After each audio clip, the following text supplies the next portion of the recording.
Assalamualaikum warahmatullahi wabarakatuh. Alhamdulillahi nahmadu wa nasta'inu wa nastaghfiruhu wa na'udzu billahi min syururi anfusina wa min sayyiati a'malina may yahdihillahu fala mudhillalah wa may yudhlilhu fala hadiyalah. Asyhadu an la ilaha illallah wahdahu la syarikalah wa asyhadu anna Muhammadan abduhu wa rasuluh.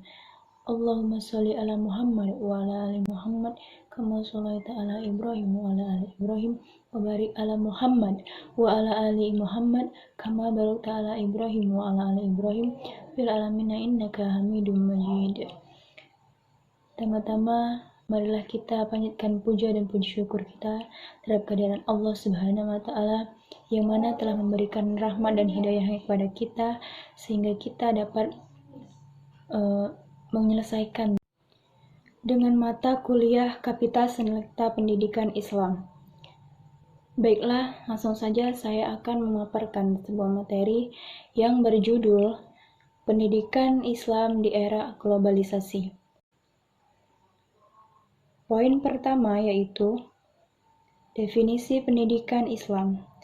Menurut bahasa dan istilah, pendidikan agama terdiri dari dua kata yaitu pendidikan dan agama. Tingkat kedewasaan dalam arti sebab memikul tanggung jawab bahwa pendidikan adalah proses pertumbuhan yang berlangsungnya dilakukannya perbuatan belajar atau mengajar.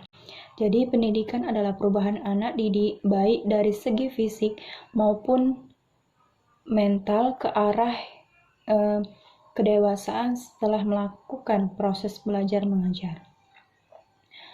Secara keseluruhan, definisi yang bertemakan pendidikan agama yaitu mengacu kepada suatu pengertian bahwa pendidikan agama adalah upaya untuk membimbing, mengarahkan, dan membina peserta didik yang dilakukan secara sadar dan terencana agar terbina suatu kepribadian yang utama sesuai dengan nilai-nilai ajaran Islam.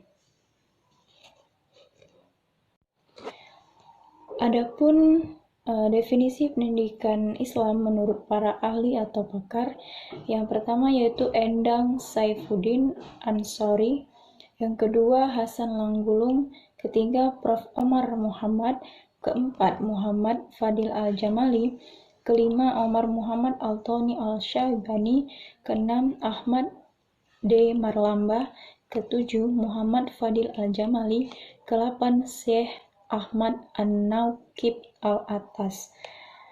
Dan poin kedua yaitu dasar dan tujuan pendidikan Islam.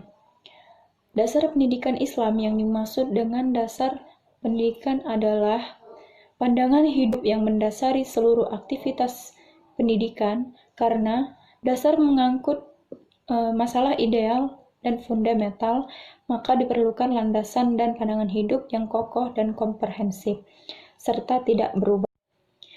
Jika kita berbicara tentang tujuan pendidikan Islam, yaitu berarti berbicara tentang ideal, nilai-nilai ideal yang bercorak Islami. Dan hal ini mengandung makna bahwa tujuan pendidikan Islam tidak lain adalah tujuan yang merealisasi idealitas dalam Islami. Sedangkan idealitas Islami itu sendiri pada hakikatnya adalah mengandung nilai perilaku manusia yang didasari atau dijiwai oleh iman dan takwa kepada Allah Subhanahu wa taala sebagai sumber kekuasaan mutlak. Poin ketiga yaitu lembaga pendidikan Islam.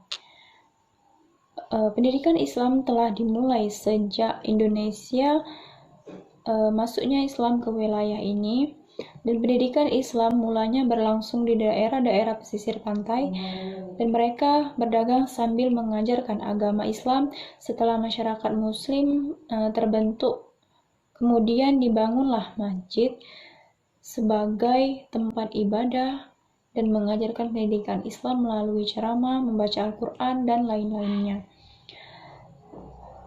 Menurut Haidar Putra, lembaga pendidikan Islam terdiri dari bentuk pertama, lembaga pendidikan informal, yaitu yang berlangsung di rumah tangga kedua, dan keduanya lembaga pendidikan non-formal. Baiklah, selanjutnya yang poin keempat, definisi globalisasi menurut bahasa, istilah, dan pakar atau ahli. Menurut bahasa dan istilah, globalisasi adalah proses integrasi internasional yang terjadi karena pertukaran perdagangan dunia, produk, pemikiran, dan aspek-aspek kebudayaan lainnya. Kemajuan infrastruktur transportasi dan telekomunikasi, termasuk kemunculan telegraf dan internet, merupakan faktor utama dalam globalisasi yang semakin mendorong dan saling ketergantungan aktivitas ekonomi dan budayanya. Globalisasi menurut pakar atau ahli, yaitu tokoh-tokohnya adalah 1. Thomas L. Friedman, 2. Malcolm Waters, 3. Emmanuel Richard, 4. Ahmad Suparman, 5. Martin Alborn. Dan poin kelima yang terakhir yaitu dampak dari globalisasi dalam dunia pendidikan Islam. Perkembangan zaman mengakibatkan gaya hidup manusia menjadi berubah, yang semulanya saling membutuhkan menjadi bersikap individualis dan tak peduli terhadap orang lain.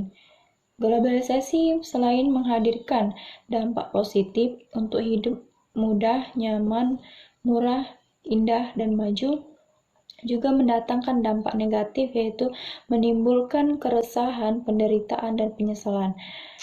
Bagi masyarakat, globalisasi merupakan sebuah fenomena yang banyak menimbulkan dampak negatif yang dibawa oleh negara-negara Barat, terutama Amerika Serikat, dengan tujuan agar masyarakat mengikuti cara hidup di negara mereka. Dan yang terakhir yaitu pengaruh globalisasi dalam pendidikan Islam. Globalisasi sangat berpengaruh terhadap penyelenggaraan pendidikan, baik tujuan proses, hubungan guru-guru dan murid, etika, metode, ataupun yang lainnya. Dalam hal tujuan, terdapat kecenderungan yang mengarah kepada materialisme, sehingga hal pertama yang mungkin dinyatakan oleh orang tua adalah lembaga pendidikan tempat ia belajar dapat menjamin masa depan demi kehidupan anak-anak mereka.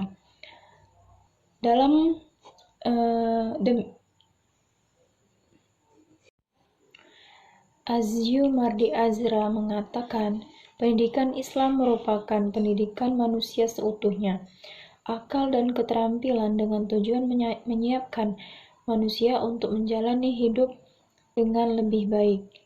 Namun hal itu tidak berjalan dengan lurus karena pendidikan Islam dipengaruhi oleh arus globalisasi yang terjadi saat ini. Globalisasi merupakan ancaman yang besar bagi pendidikan Islam untuk mempertahankan nilai-nilai agama yang murni. Baiklah, mungkin itu saja yang dapat saya sampaikan. Kurang dan lebihnya saya mohon maaf, pada Allah saya mohon ampun. Nasrul billahi fisabil haq fastabiqul khairan, nasrum minallah wa fatun qarib, wa basyiril mu'minin. Wassalamualaikum warahmatullahi wabarakatuh.